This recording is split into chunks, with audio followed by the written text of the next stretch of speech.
Fala galera, estamos aqui mais uma vez para gravar mais um episódio.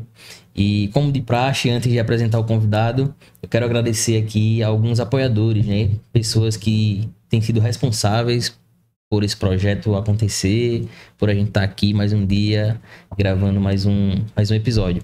Essas pessoas são o Pastor Tyron, a Juliana Meligoni, Storymaker, o próprio Raí, aqui do Estúdio Raizeiro, e a Vital Barbearia. Agradecer também ao Douglas, Pastor Douglas, e ao Kevin Tenório. Galera, hoje eu tô aqui com o Daniel Eloy. Daniel, que é um amigo aí de uns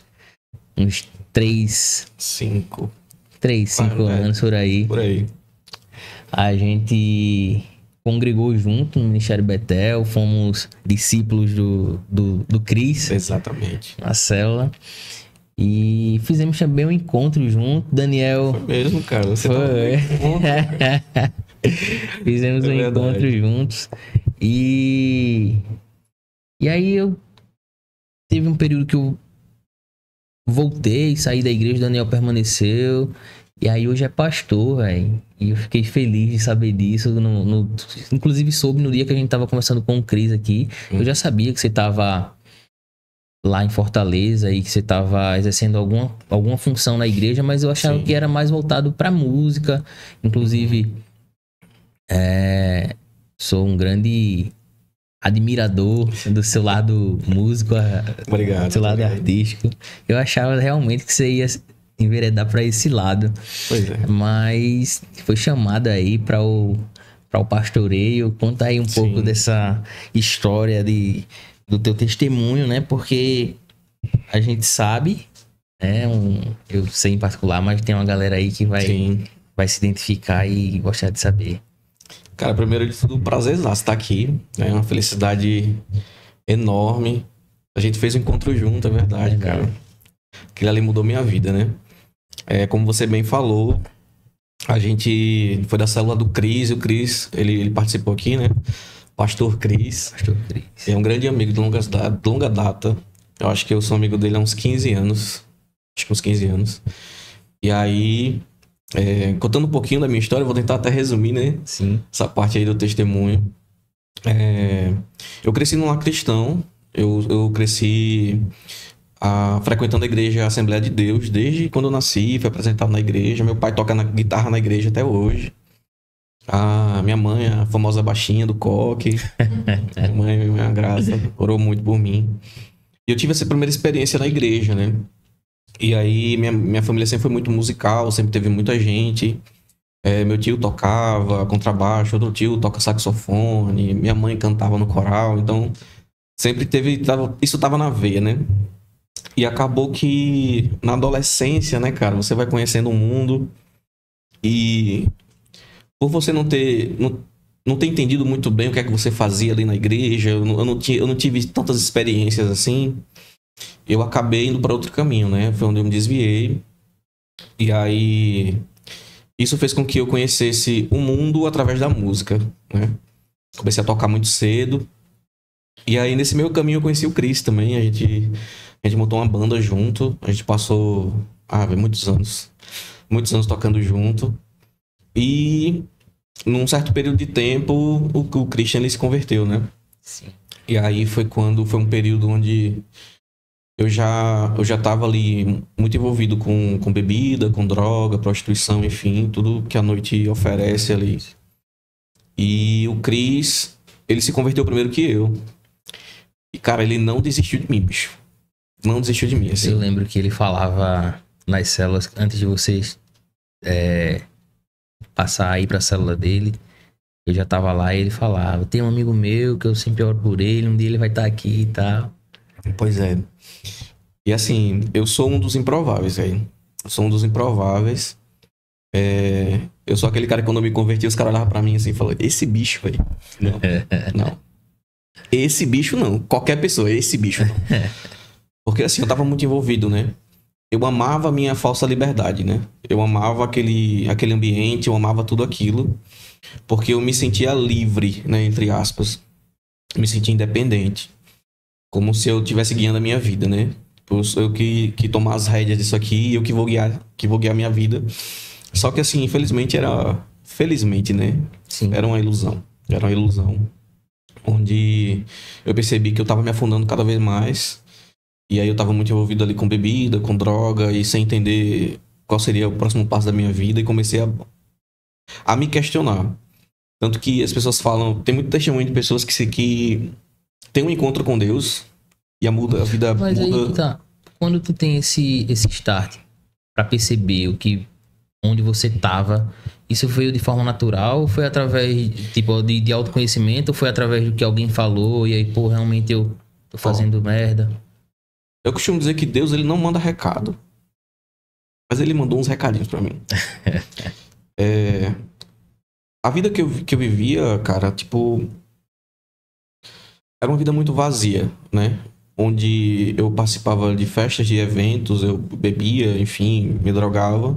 Mas quando você deita no travesseiro, você se arrepende de tudo que você fez, né? Você, nossa, o que é que eu tava fazendo? Pra onde é que eu vou? Por que é que eu faço isso? Então, assim, demorou para que eu viesse literalmente tomar uma decisão. Só que Deus já falava comigo. Então, eu sonhava pregando. Ó, que loucura, né? Eu dormia, chegava em casa muito bêbado, ia dormir e sonhava pregando.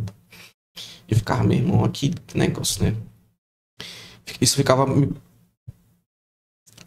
perseguindo. Só que aí, Deus, ele também usa pessoas. E aí começou a ficar constante. Várias pessoas que eu não conhecia. Eu pegava um Uber, aí o cara desligava a música, eu vou tirar aqui e tal, era música evangélica. Eu falei, não, cara, pode deixar, porque eu era da igreja, antes eu conheço. O cara, era da igreja? E por que saiu? Aí eu, nossa. Aí o cara ia falando de Jesus pra mim o caminho inteiro. Aí eu trabalhava com atendimento público, então eu supervisionava um pessoal. Aí teve uma situação específica, mas foram várias vezes. Uma senhorinha olhava pra mim e falou, você tá com cara de cansado? Eu fiz, tô cansaço mesmo, mas Deus é o Deus dos cansados e dos oprimidos. Aí começava a entregar uma palavra pra mim. Eu fiz, caramba, Deus tá me perseguindo. Só que assim, Lulinho, essa vida que eu vivia, para muitas pessoas era maravilhosa, né? Porque eu tava no palco, acho que o Cris também falou sobre isso, né? Você tá num lugar de destaque, as pessoas estão olhando pra você, o seu ego fica inflamado ali e você se sente muito poderoso, né? Tipo, caramba, eu tô aqui num lugar de destaque e tal. Só que é o seguinte, velho, isso é uma ilusão absurda, né? E Deus, ele veio falando comigo através de várias pessoas, várias vezes. E chegou um momento que não dá pra resistir. Não dá pra resistir. Eu comecei a perceber que faltava alguma coisa e eu precisava saber o que era. E aí foi quando eu comecei o meu processo de conversão. Eu falo conversão porque eu me afastei tanto de Deus que eu deixei de acreditar nele. Eu tentei algumas vezes procurar outras religiões, espiritismo, budismo, pra ver se algo me chamava atenção, pra ver se tapava esse vazio, né? E nada tapava. Tava vendo um vídeo esses dias tu conhece o Luca Martini, né? Luca Martini, conheço. Tava vendo um vídeo dele, ele falando que há umas 2 décadas atrás o ateísmo era a moda entre os jovens, né? Hoje é o ocultismo, né? Hoje é o ocultismo. A galera tá... ateísmo já é fichinha. A galera tá indo agora cada vez mais pra feitiçaria. Profundo, né? Exatamente. Então, Lulinha, eu comecei a perceber, cara, falta alguma coisa. Só que esse estalo... Eu vi até uma alusão que um pastor fez, eu não vou lembrar o nome, infelizmente. Que é como se fosse uma torre de controle. A torre de controle daqui de Rio Largo, ela vai chegar a determinada distância. Por exemplo, ela vai chegar até esse avião aqui. Vai mandar uma mensagem para esse avião. Só que se eu quiser falar com aquele avião ali, a torre de controle vai mandar uma mensagem para esse avião e esse avião vai entrar em contato com aquele avião, porque ele tá mais próximo. Sim. E Deus fez isso. Deus fez isso com o Cris, Deus fez isso com várias e várias pessoas. E eu comecei a lembrar. E aí, quando o Cris chamava e tal, como é que tu reagia? Algumas vezes bem mal. Bem mal. Algumas vezes bem mal. E tal, né? Foi. E nesse processo, o Cris já tinha se convertido. E às vezes algumas pessoas iam falar, pô, o Cris virou crente, esse negócio aí e tal. Eu defendi ele com incidência, né? Meu amigo. Fala dele não. Só que aí... O Cris, ele me chamava muito pra ir pra igreja. Eu, no fundo, eu queria ir, queria saber como era, mas eu não dava o braço a torcer. E aí, o que acontece? A nossa igreja, ela tem os encontros com Deus, né? Que é um momento ali, no final de semana, onde você é muito ministrado, assim. Inclusive, eu me converti em um dos encontros que eu fui. E o Cris me chamou pra 3. Eu neguei os 3. E na terceira vez que eu neguei, eu chamei ele pra ir pra um show. Eu falei, eu compro seu ingresso ali, meu irmão. No dia do encontro, tu tá dizendo pra mim, tu disse que ia, agora tu disse que não vai. Ah, inclusive eu paguei o encontro. Tu disse que não vai, aí tu compra o ingresso pra um show e tu me chama pra ir pro show. Eu falei, sou ousado mesmo. E aí, não resisti. Não resisti, fui pra um encontro e aí fui quebrado. Eu fui quebrado. Porque eu não aguentava mais. Eu chegava nos bares, eu ficava... Eu até passei... Um desses bares eu passei por perto, parei o carro, eu falei, amor, era exatamente aqui. Que eu olhava pra esse ambiente, com uma garrafa de cerveja na mão, com um cigarro na outra, e falava, cara, o que é que eu tô fazendo aqui? E aí foi 1 ano a 2 anos. É impressão minha ou eu tenho uma lembrança de, mesmo tu convertido, tu ainda fumava? Aconteceu? Isso é loucura da minha cabeça, loucura, né? Não, eu não tive nenhuma recaída, graças a Deus. Não. Mas eu acho que a gente pode ter se encontrado, assim, num desses momentos que eu tava... Ou talvez eu tenha visitado a igreja, alguma coisa assim. Sim. E aí eu fui quebrado, velho. Fui quebrado. Tinha muito problema com paternidade, muito problema com identidade, sem saber quem eu era. Sem saber quem Deus é, principalmente, né? E aí, no encontro, Deus falou comigo de uma maneira, assim, absurda. Onde eu falei pra ele, cara, eu não quero mais essa vida. Eu não quero mais beber... Faz mal, não tem necessidade nenhuma. Eu não quero mais fumar, faz mal, não tem necessidade nenhuma. Eu não quero usar droga, eu quero estar sóbrio. E eu preciso ser tratado. Eu preciso saber quem Deus é de verdade, quem o Senhor é. Se o Senhor é meu pai, eu quero que o Senhor prove que o Senhor é meu pai. E eu tinha muito problema com relacionamentos. E eu não quero ter mais essa vida. A próxima esposa, a próxima pessoa que eu me relacionar vai ser minha esposa. Então, eu deixei muita coisa clara, assim, nesse encontro. E Deus fez a questão, assim, de me moer. Moer bastante para que eu entendesse quem Ele é, né? E não é um processo fácil. Talvez as pessoas que estão em casa hoje estejam com dificuldade, ou talvez queiram aceitar Jesus, ou se aproximar dele, e não conseguem, cara. Tem um texto que eu amo demais, que é a cura do leproso. O texto é muito curtinho, ele fala que essa pessoa tinha lepra, e Jesus estava pregando para uma multidão. E esse cara fez, eu vou lá, porque com certeza ele já ouviu falar sobre Jesus. Você sabia que aquele homem fazia milagre. E ele veste uma capa e tudo mais, ele vai, atravessa aquela multidão, e quando ele chega perto de Jesus Cristo, ele não dá um passo, assim, um passo que aproximaria ele de Cristo, né? Sim. Porque ele vê que ele tem uma doença, ele vê que ele tem uma limitação, ele vê que ele tem algo que pode contaminar as pessoas, ele vê que ele tá sujo, ele vê que algo impede dessa proximidade. Só que o texto fala que Jesus estendeu a mão e tocou nele. Às vezes eu converso com alguns amigos e alguns deles dizem, não... Às vezes eu... Falei baixo, foi? Deixa eu repetir aqui. Às vezes eu converso com alguns amigos e alguns deles dizem, não, quando... Ainda não é o momento, não. Ainda não tô pronto. Quando Deus chamar de verdade, eu vou. E aí eu acho que as pessoas... a gente vem aprendendo, né? Cada vez que a gente senta aqui com alguém, a gente vem aprendendo. E eu não lembro quem foi que disse. Acho que foi o apóstolo. Que às vezes a gente cria uma expectativa da forma que Deus tem que falar. E às vezes acho que essas pessoas... Acho que é isso que elas esperam. Acho que elas esperam uma revelação, né? Você de preto, tá? Espera todo um cenário perfeito para que um milagre aconteça, né? Milagre aconteça. Comigo não foi assim. Com você não foi assim. Com ninguém foi assim. A gente vem se arrastando. Vem se arrastando. E errando e... Exatamente. Então, assim, quando Deus quer, Ele vai dar um jeito de fazer você lembrar dele, no mínimo. E isso é uma falsa ilusão, né? De achar um momento perfeito, eu tá pronto ou não. Porque, na verdade, a gente não tá pronto para abrir mão de certas coisas. Essa frase eu usei várias e várias vezes. A gente não tá pronto para se livrar daquele pecado de estimação. A gente não tá pronto para se livrar de tal vida. Eu demorei 1 ano e meio, 2 anos para poder assumir para mim mesmo que eu ia me converter. Porque eu sabia que era isso que faltava. A primeira vez que eu fui pra igreja, depois que o Cris me chamou muito. A primeira vez que eu fui, eu chorei, assim. Nossa, eu chorei tanto. Eu cheguei atrasado, o louvor tava tocando. E não falei nada, ninguém falou comigo. Receberam, né? Pessoal muito simpático. Me receberam, sentei lá, ouvi o louvor, do nada eu já estava aos prantos. E foi assim o start, tipo, é isso que falta, meu Deus, eu vou ser crente. Tu acredita, bicho? Eu pensei logo isso, eu vou ser crente, caramba, velho. Tanta coisa que eu vou deixar de lado. Olha o pensamento do cara, né? Você tem um pensamento. Você tem um pensamento que você vai largar tudo. Só que você não tem tudo. Sim. Né? Deus é a única pessoa que vai dar tudo pra você. Você acha que tem uma vida e você não tem. Você acha que você é livre e você não é. Você é preso. Você é um prisioneiro, cara, das suas vontades, dos seus desejos. E isso é liberdade. Liberdade é quando você olha pra um copo de cerveja e fala assim: eu não vou tomar. Eu posso estar com vontade, mas eu não vou tomar. Eu tô com vontade de usar droga e eu não vou usar. Aí você tem um controle. É onde o Espírito Santo tá agindo dentro de você, onde ele tá lhe dando força ali. O autodomínio, né?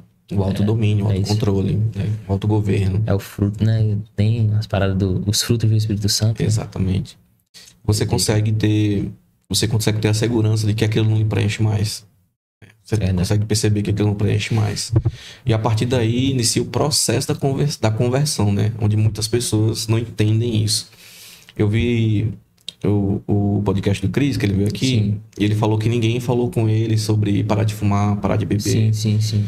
Porque talvez se alguém chegasse ali de uma maneira muito enérgica, tocando nas feridas, né? Talvez você criasse uma camada protetora ali e não se entregasse 100%, ou ficasse incomodado com alguma coisa. Não quer dizer, óbvio, que você não tenha que se avaliar, né? Sim. Mas que todo mundo tem o seu processo de conversão. Primeiro você ouve, e a fé vem pelo ouvir, né? Cara, quantas vezes eu fui lá na frente aceitar, e 2 semanas depois eu já não ia mais pra igreja, já tava no mundo de novo. Bom, meu processo demorou um pouquinho mais. Eu fiz isso 2 vezes também. Meu processo de conversão demorou um pouquinho mais. Agora mesmo é que eu tô mais constante. Amém. Mas é o que acontece. As pessoas têm uma dificuldade de largar, né? Aquilo que elas conquistaram, né? Tem pessoas que são muito presas, seus pais prendem muito, e quando sai, conhece um mundo novo e acha que aquilo é maravilhoso. E acaba acreditando nessa promessa vã que Satanás entrega pra gente. Isso né? é muito real, velho. Eu tenho um contato com um amigo meu, que a mãe dele sempre foi muito liberal, assim, com tudo. E ele é um cara que ele nunca botou um copo de bebida na boca. Nunca botou, sabe? Ele sempre achou isso tão... Não sei como que era a conversa em casa. Uhum. E isso é muito real. Falar sobre isso, cara, tem até um texto que eu tava conversando com ela, que eu até ministrei na Rede de Homens, que é sobre a tentação de Jesus, né?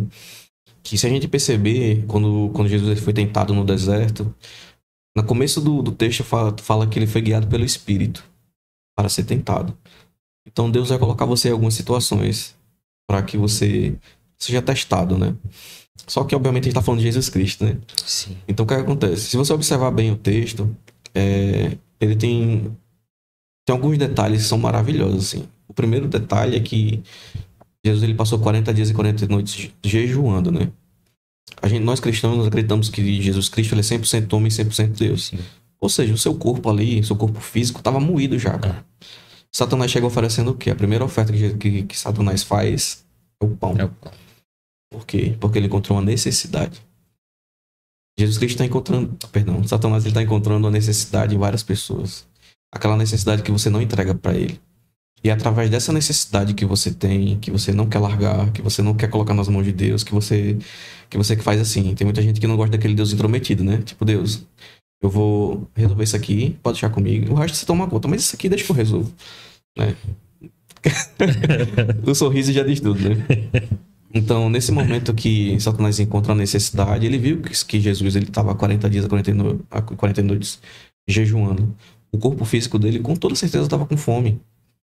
Então ele encontrou uma necessidade. Obviamente a gente está dando o exemplo do texto bíblico, mas trazendo para nossa vida, Satanás ele vai usar tudo que você tem, está aberto, escancarado para ele, e vai usar isso contra. Só que o texto ele não se resume só nisso. Ele tem mais 2 etapas.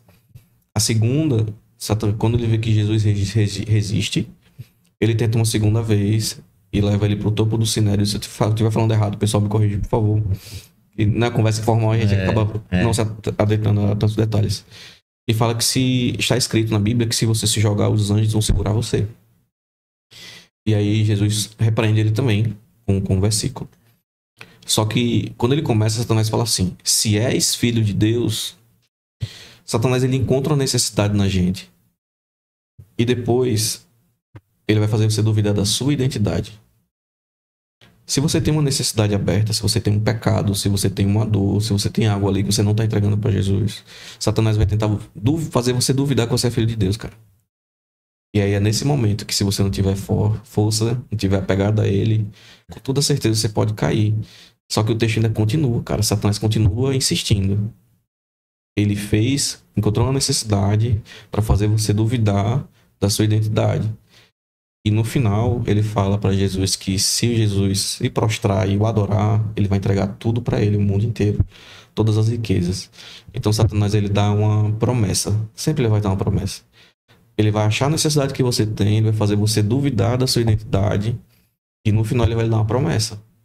Cara, me siga. O que eu tenho para oferecer para você é muito bom.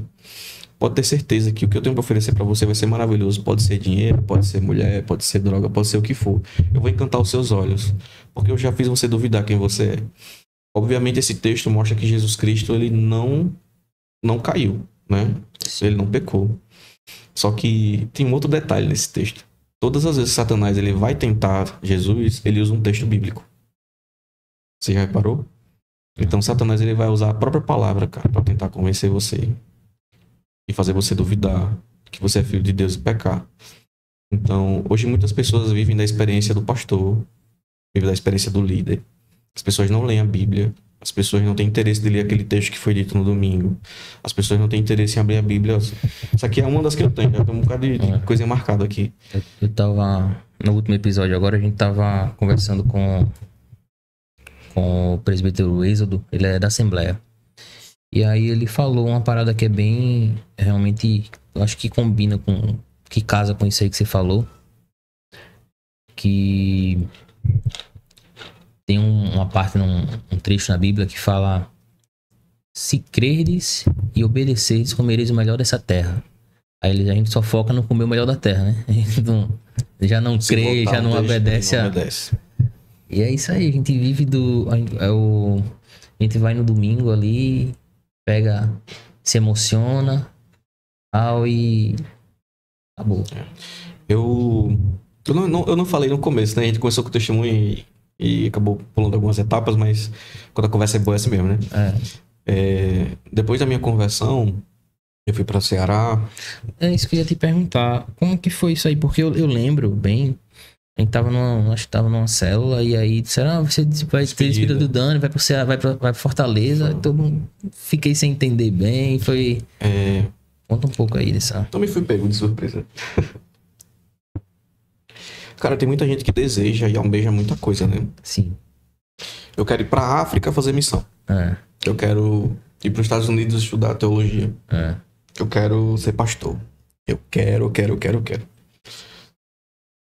E assim, não tem problema nenhum, velho. Você querer, não tem problema nenhum. Você pode desejar, não tem problema nenhum. Só que o problema é só querer, né? E eu nunca almejei, assim, tanto eu e o Cris, a gente sempre conversou muito sobre isso, tanto que a gente olha um pra cara do outro assim e fala: caramba, bicho, que negócio, velho. Como é que Deus faz? Somos pastores agora, repara. E aí, velho? E a gente não almejava isso, a gente nunca conversou sobre isso. Eu nunca almejei um cargo, assim. Minha esposa mesmo sabe, quando teve uma conversa sobre eu ser pastor, eu disse que não. Aí o meu sogro olhou pra mim e só falou: não, cara, eu vou fazer assim, eu quero que vocês orem. Eu falei: mas eu orei. Se Deus falar com você, sim, Deus, assim, obviamente deu todos os pontos, né? Não foi algo simplesmente pra ser pastor, porque é uma coisa que eu não almejava. Só que quando eu conheci a minha esposa, a gente só conversava. E aí a gente gerou esse interesse. Só que um detalhe é que a gente nunca se tocou, não sabia nem o cheiro do perfume que ela tinha. A gente se conheceu, né? Tipo, num evento em Natal. Ó, eu sou de Alagoas, ela do Ceará, e nós nos conhecemos em Natal. Só que nós não falamos, a gente nem se tocou, não teve nada. nos adicionamos em rede social e conversamos, né? Conversamos por muito tempo. E até que nesse período que nós conversamos, nós fizemos um propósito de oração depois de muito tempo. Porque eu era muito deciso também, né? Eu não sabia se queria, se não queria, era muito longe, né? Comecei a botar as dificuldades, né? Só que minha esposa, assim, foi uma demonstração de fé absurda, né? Ela, cara, não é possível que a gente não sente alguma coisa um pelo outro, né? Nessa altura do campeonato, a gente tá conversando há muito tempo, tá? Vamos fazer um propósito de oração primeiro pra saber se é da vontade de Deus a gente ficar junto. E se vai ser aqui ou em Marcel. Rapaz, tá bom. Oramos e Deus me respondeu de todas as formas possíveis, com estrelas fazendo uma seta assim pra Fortaleza. Então, foi uma surpresa muito grande. E aí tem um texto bíblico que foi o meu empurrão, assim, né?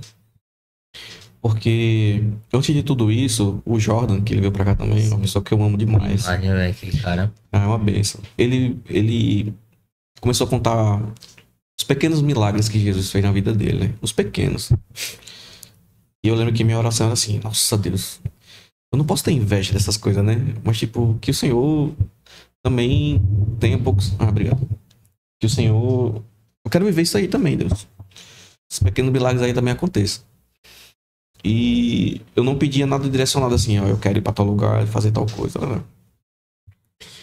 Só que aí tem um texto que é quando Elias encontra Eliseu, né? Sim. Ele o convoca, né? E o texto mostra claramente ali que ele estava trabalhando no arado com 12 juntas de bois. E quando o Elias passa e joga a capa sobre ele, já entende o que acontece ali, né? E aí ele corre até Elias e pede para se despedir dos pais dele. Depois, Jesus fala que quem amar o pai é mais que a mim, né? Não é digno de mim, né?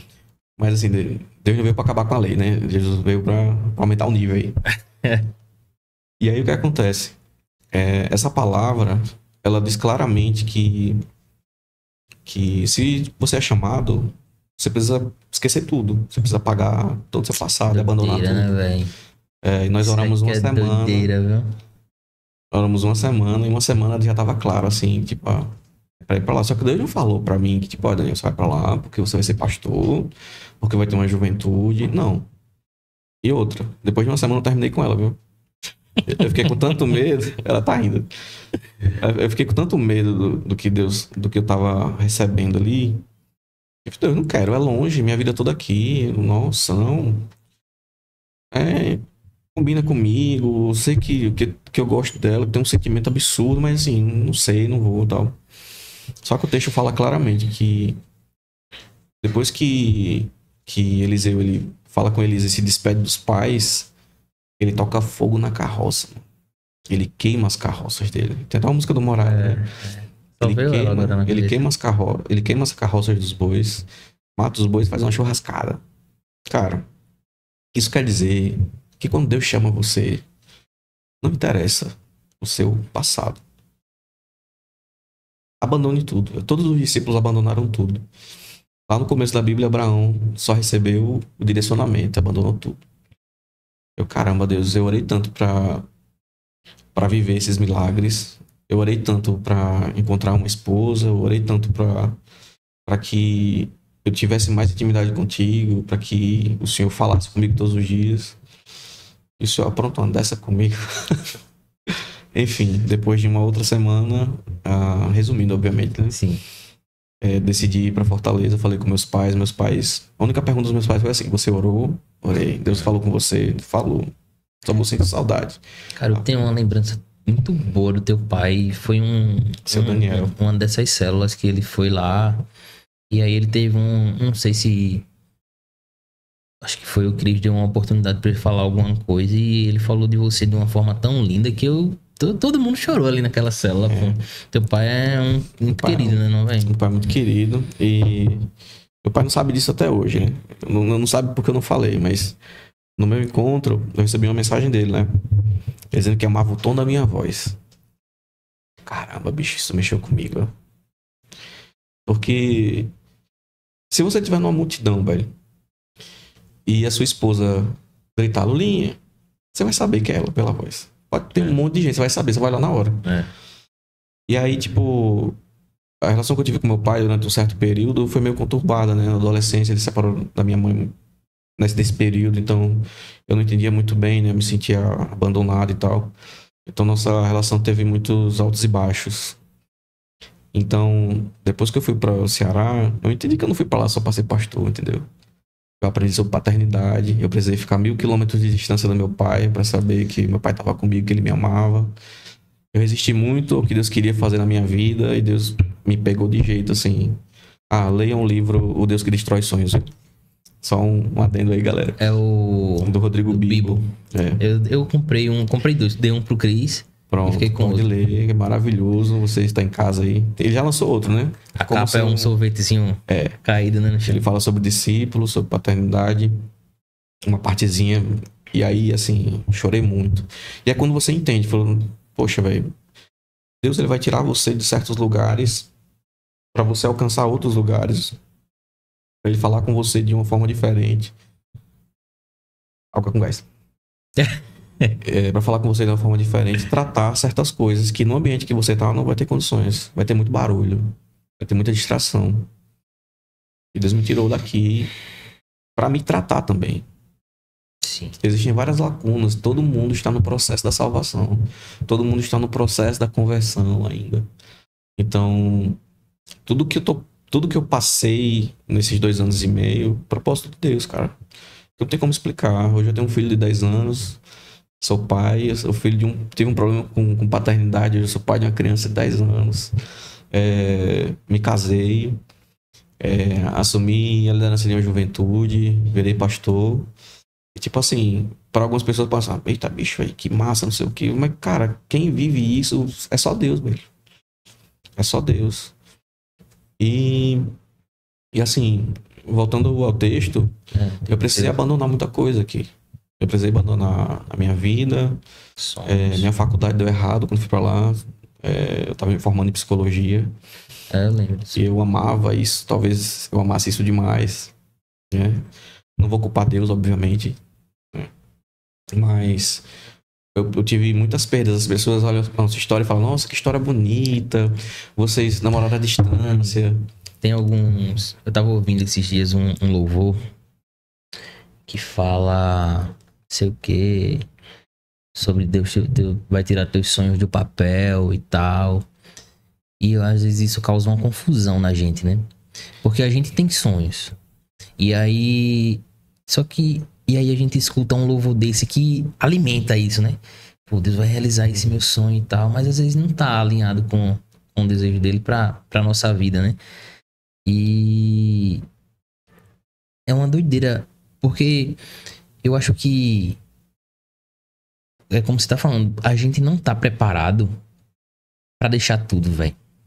Não tá. E eu acho que isso é uma das grandes coisas que é um dos motivos que faz a gente não mergulhar, porque pô, tenho aquilo, velho, tenho aqui meu sonho aqui e tal. Como foi pra tu isso aí, deixar a faculdade, deixar horrível, não foi o bom. emprego? Horrível e não foi bom. E eu falo isso com o maior amor do mundo. Porque não tem como você crescer sem dor, velho. Não tem. Tem que ser desconfortável. Mais uma vez, eu não tô culpando Deus pelas coisas que eu deixei ou perdi. Essas coisas não têm valor mais. Obviamente, pessoal, façam faculdade, estudem, o mundo tá mudando, tá cada vez mais difícil. Tô cursando outro curso, enfim. Só que tem algo que é mais valioso, entendeu? Talvez você esteja atrasando o que Deus quer fazer na sua vida.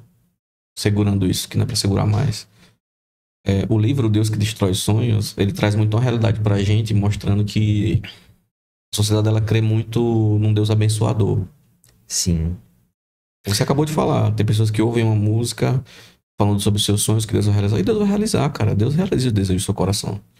Deus realiza, se você se esforçar também, né? Eu quero uma casa. Amém, eu ouvi um hino ali, reacendeu a chama. Mas se você não trabalhar e se esforçar, como é que Deus vai ajudar aqui? A gente tem que trazer o espiritual para o mundo físico, né? Então, assim, foi dificílimo lidar com Eu vou falar outra cultura, tá, pessoal? Mesmo sendo Nordeste, mas é porque o Ceará é outro país. As pessoas são diferentes, a região é diferente, a igreja é diferente. Eu não tinha um relacionamento, agora eu tenho. Mas é diferente como, assim? Não, é diferente porque você tá em outro estado, você não conhece as pessoas. Sim. Lá é mais quente, é diferente. Sim. Eles têm costumes que talvez a gente não tenha aqui, a igreja é diferente do que eu já vivi aqui. Eu falo a minha experiência, né? Não que lá é ruim ou que aqui é bom ou fazer essa diferença. Mas a minha experiência foi, tipo, tudo é diferente. Eu tô vivendo tudo novo. Então, tudo que é novo ou deslumbra, né? Ou, enfim, você fica deslumbrado ou dá medo, né? E aí, os primeiros 6 meses foram muito difíceis, porque para você fazer amizades, né? Para você confiar nas pessoas. E aí foi assim, Deus foi tratando todas as áreas da minha vida, assim. Todas as áreas. Seja área financeira, seja família, ministério, tudo isso. Eu acho que a gente tem uma cultura, a igreja brasileira, e precisa amadurecer muito nisso, que na questão disso aí que você falou, né? Das bênçãos. E geralmente a gente traz o conceito de bênção apenas na área financeira, né? Se você tá rico é porque Deus abençoou. Se não tá, você tá errado, tá pecando em alguma coisa.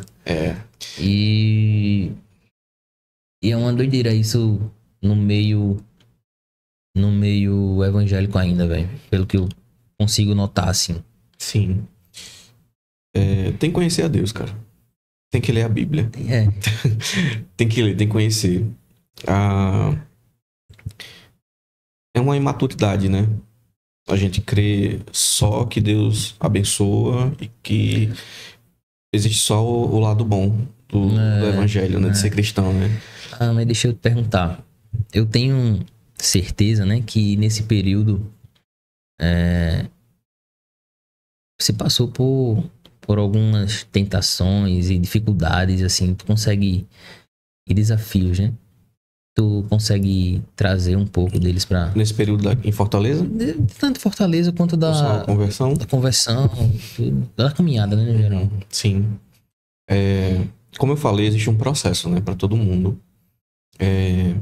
E esse processo, ele é muito difícil, porque você... Só pra tentar esclarecer melhor a pergunta, teve algum momento assim onde tu pensou, pô, não era pra eu ter feito isso aqui não, pô, não era pra eu ter vindo pra cá. A minha mudança ou ter me convertido? Os dois. Os dois. De ter me convertido já aconteceu. Em cima do altar, tocando. De tipo, eu pensar assim... Eu acho que eu tomei a decisão errada. E aí quando você para pra pensar no que você acabou de pensar... mas por quê? Às vezes a sua rotina era outra. Eu aprendi a tocar guitarra pra Jesus, quando eu comecei a tocar na igreja. Por quê? Porque no mundo você é o centro das atenções. A guitarra solo, que é a minha posição, você vê que quando é hora do solo, você vai pra frente, você toca, as pessoas olham pra você. No momento da ministração, eu aprendi a cooperar com o culto. Eu comecei a tocar minha guitarra para cooperar com a sua adoração, fazer a adoração fluir ali.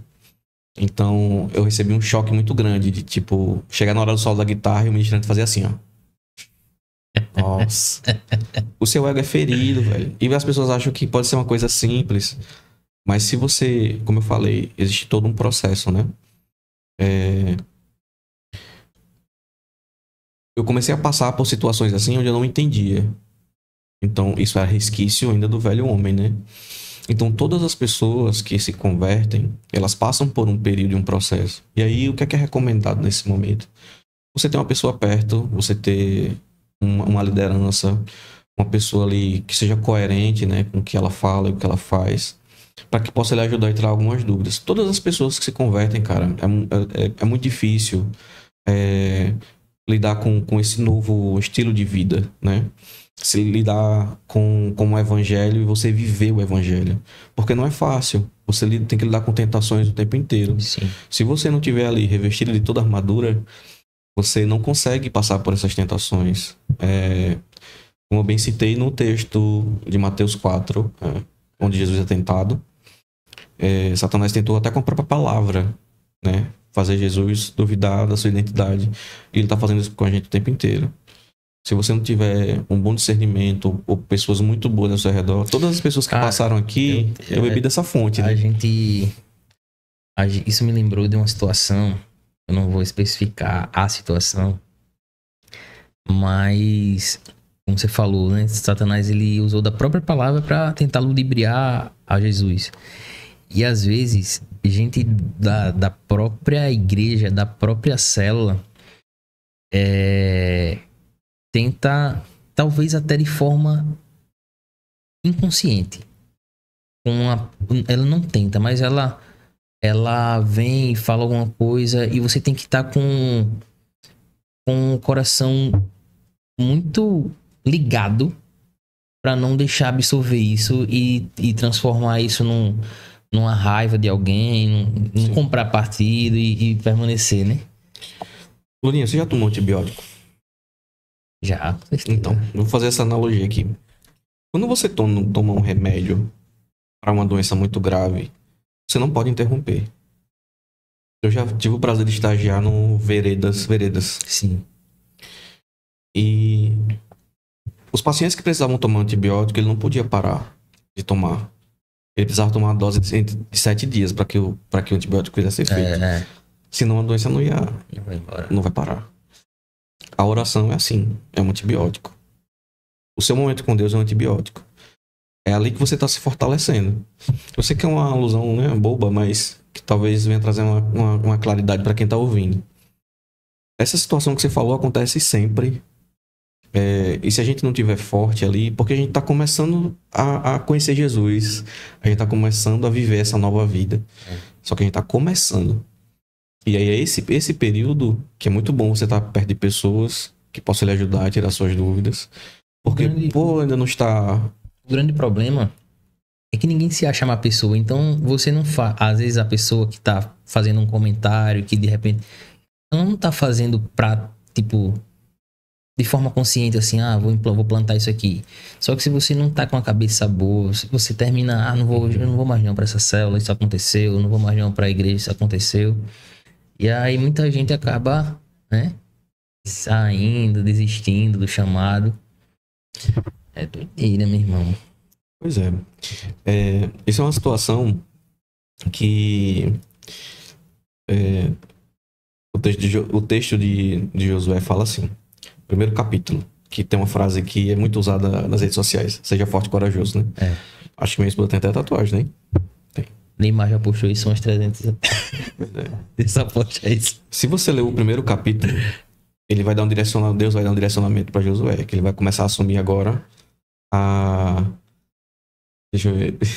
Eu quero falar uma bobagem. Ele vai assumir agora o legado de Moisés, né? Ele vai começar a direcionar o povo. No primeiro capítulo, ele usa essa frase 3 vezes. Véio. Seja forte e corajoso. Seja forte e corajoso, na primeira vez, ele tá dizendo o direcionamento já. Você vai guiar esse povo aqui. Seja forte e corajoso. Você vai guiar essa galera aqui, que começou com Moisés. Vocês vão ver a Terra Santa. Na segunda vez que Deus fala diretamente para Josué, ele fala, seja forte e muito corajoso. É o contrário, perdão. Me perdoem, tá, pessoal? Eu sou péssimo para decorar, assim. Mas na segunda vez, ele fala, seja forte e muito corajoso. Muito corajoso. Mas você só vai conseguir lidar com isso se você seguir as minhas leis. Sim. Ou seja, o propósito de Deus já lhe deu, já lhe deu o direcionamento. É isso que a gente não entende no começo. Que Deus já chamou. Deus já pegou você. Deus já tocou no seu coração. Deus já tá tratando aquela dor que você colocou na mesa. Deus já abraçou. Só que você precisa ser forte e corajoso para lidar com isso. Porque o direcionamento ele já lhe deu. Segundo, você só vai conseguir prosperar, meu amigo, se você seguir a minha lei. A minha palavra. Se você tentar com suas próprias mãos, você não vai conseguir. Siga o meu direcionamento. E aqui é o livro com o maior spoiler do mundo, né? Já falo o que vai acontecer no final. Só que a última vez que Deus fala, ele fala 3 vezes isso. Seja forte e corajoso e não tenha medo. Então, muitas pessoas carregam essa frase, mas não entendem que ser forte e corajoso, Deus tá mandando ali 3 vezes. Meu irmão, não vai ser fácil. Não vai ser fácil, mas eu já lhe disse o caminho, eu já disse o que você tem que fazer. Eu sei que não vai ser fácil, seja forte, mas você precisa seguir a minha palavra. Pela 3ª vez, seja forte e corajoso, cara, porque eu sei que é difícil, você pode ter medo, mas não temas, eu tô contigo. Então, como eu falei, no começo da nossa jornada é um período mais difícil que tem, velho. Porque eu vou até vocês podem até rir nos comentários depois. No dia do meu encontro, quando eu cheguei em casa, eu fui apagar a luz da cozinha. Eu fiquei com medo do escuro, pô. Todo mundo rindo. Eu fiquei com medo do escuro. Mas não é assim, vai aparecer um fantasma agora e tal. Não. Eu comecei a entender o mundo espiritual. Aquela hora fez, caramba, tipo, eu não vi nada, tá, gente? Não vi nada, nem fantasma. Beleza, nesse dia, mas tu já viu? Não. Mas é o que acontece. Nessa hora eu vi, caramba, velho. Eu senti um negócio diferente, assim, o mundo espiritual existe. E a minha decisão vai mudar muita coisa na minha vida. A gente é muito contra-atacado, a gente recebe muito contra-ataque quando a gente toma quando a gente aceita Jesus. Porque a decisão que você toma, se você se casa, ou se você quando você assume que você tomou uma decisão, quando você vai lá na frente, na igreja, assumir publicamente que você está mudando de vida, que você está aceitando Jesus como seu Senhor e como seu Salvador, a sua vida vai mudar. E se você casa e você pretende construir uma família, você está mudando essa próxima geração. Deixa eu te perguntar.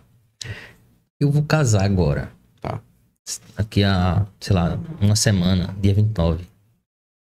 E aí é normal começar já umas treta antes e depois que casa isso permanece, porque eu ouvi dizer que o primeiro ano tem muita treta, né? Sério? Eu ouvi dizer aí. Não, cara, pode casar. Eu não sei o que você tá falando. Mas, tipo, tu acha que tem alguma coisa a ver com o mundo espiritual, isso pra destruir o casamento? Como que é? Também. Satanás odeia a família, né? Quando você vê os primeiros capítulos falando sobre Gênesis, depois que acontece, né, o pecado, tudo, acontece o assassinato, né? Que Caim mata Abel. Se você perceber, é uma família desestruturada agora, onde os pais cometeram um pecado e eles agora tiveram 2 filhos em uma condição totalmente diferente do paraíso, né? Onde eles precisavam trabalhar. Quando eu falo desestruturado, eu não tô, né, trazendo polêmicas aqui, só pra você entender o contexto da família ali. Sim, sim. Satanás, ele odeia a família. Odeia. Por quê? Porque Deus iniciou o mundo com uma família, eram 2, não era um só. Né? Ele viu que era bom. Então, tem um livro chamado Cartas de um Diabo ao Seu Aprendiz, do C.S. Eu ouvi falar. C.S. Lewis. Gente, botem nos comentários. Esse livro é muito... Cara, é muito legal esse livro. Porque você vê como Satanás age, por exemplo. É como se tivesse um capetinha numa família. Sim. E ele troca a carta com um supervisor. E esse supervisor, ele dá direcionamentos para esse Satanás pequenininho. Eu não quero estar falando muito capeta aqui não, viu? Pelo amor de Deus. Tá repreendido em nome de Jesus. Só que, para exemplificar, essa troca de cartas é ele dando direcionamentos em como ele deve atuar dentro dessa casa. Então, a sua personalidade... Tô quebrando tudo aqui. A sua personalidade, o seu temperamento, o seu comportamento, as suas falas, os seus gostos, tudo isso, se não tiver no Senhor, não está no Senhor. Então Satanás tentará usar tudo que ele pode, todas as brechas que ele pode, para poder entrar em sua família. Obviamente, né? São 2 pessoas se conhecendo, há muita diferença. Sim. Vocês vão se casar agora, casem. É ótimo. Isso aí é conversa, viu? Mas com certeza haverá discussões, haverá situações difíceis que vocês vão precisar resolver. Parece que vai se aproximando, vai intensificando, né? Pois é. Um conselho que eu dou: orem juntos, falem sobre Jesus, tenham esse momento de café, de conversar sobre Deus. Abre a Bíblia, mesmo que o conhecimento seja pouco sobre determinado texto, mas tipo, cara, o que é que tu entende disso aqui? Porque vocês estão atraindo Deus para sua casa. Você está fazendo com que aquele ambiente seja um ambiente onde Deus está, né? E Satanás, ele não resiste a isso. Eu vejo muito vídeo e eu acabo que não consigo guardar o nome da pessoa que eu vi o vídeo e tal, mas eu lembro, eu lembro de alguém falando sobre o primeiro ano do casamento. Diz que o Satanás atenta muito, né? Assim, com ela. Diz que tem muito divórcio acontecendo que acontece nesse primeiro ano. E principalmente também quando envolve maternidade, porque, enfim, tem as questões lógicas, mas tem também, segundo essa pessoa, as questões espirituais, né? Eu vou fazer 10 meses de casado, né? Faltam 2 meses para 1 ano. O que é que eu posso falar sobre a minha experiência, ainda mesmo que seja curta, né? Primeiro de tudo, eu sempre costumo falar que nós somos um casal normal, mas não somos um casal comum. Por quê? Porque tem uma criança de 10 anos e nós somos pastores na igreja. E somos recém-casados. A gente percebe às vezes que a gente tá falando sobre problemas da igreja, não da nossa vida, né? Então tem algumas coisas que a gente passa assim que às vezes torna a situação um pouco mais difícil de lidar. Eu acredito que não se casa para separar.